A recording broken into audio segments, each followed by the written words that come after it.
Probability, sample space. Sample ஸ்பேஸை நம்ம எஸ்ன்னு டினோட் பண்ணுவோம். Collection of all possible outcomes of the random experiment. அதாவது நம்ம ஒரு சிங்கிள் காயினை டாஸ் பண்ணும்போது அதில் நமக்கு பாசிபிளாக வரக்கூடிய அவுட்கம்ஸை தான் சாம்பிள் ஸ்பேஸ்ன்னு சொல்லுவோம். இப்போ சிங்கிள் காயினை டாஸ் பண்ணும்போது ஹெட்டு டைலு இந்த 2 அவுட்கம்ஸ் தான் வரும். அதை வந்து நம்ம n of s equal to 2னும். இப்போது டபுள் காயினை டாஸ் பண்ணும்போது head head head tail tail head tail tail நமக்கு 4 அவுட்கம்ஸ் வரும். இது வந்து n of s equal to 4. அதுவே நம்ம இப்போ வந்து 3 காயின் 5 காயின் 6 காயின்னு நமக்கு கேட்கும்போது ஜென்ரல் ஃபார்ம்னு ஒன்று இருக்குது. n of s equal to 2 power n.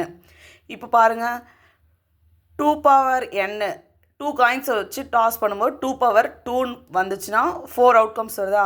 அதே மாதிரியே 3 காயின்ஸ்க்கு பாருங்கள் 2 power cube அப்படின்னு போட்டோன்னா 8 அவுட்கம்ஸ் வருது.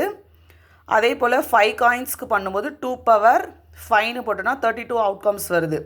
இந்த ஜென்ரல் ஃபார்மை வச்சு நம்ம எவ்வளோ காயினுக்கு வேணாலும் சாம்பிள் ஸ்பேஸ் கண்டுபிடிச்சிக்கலாம்.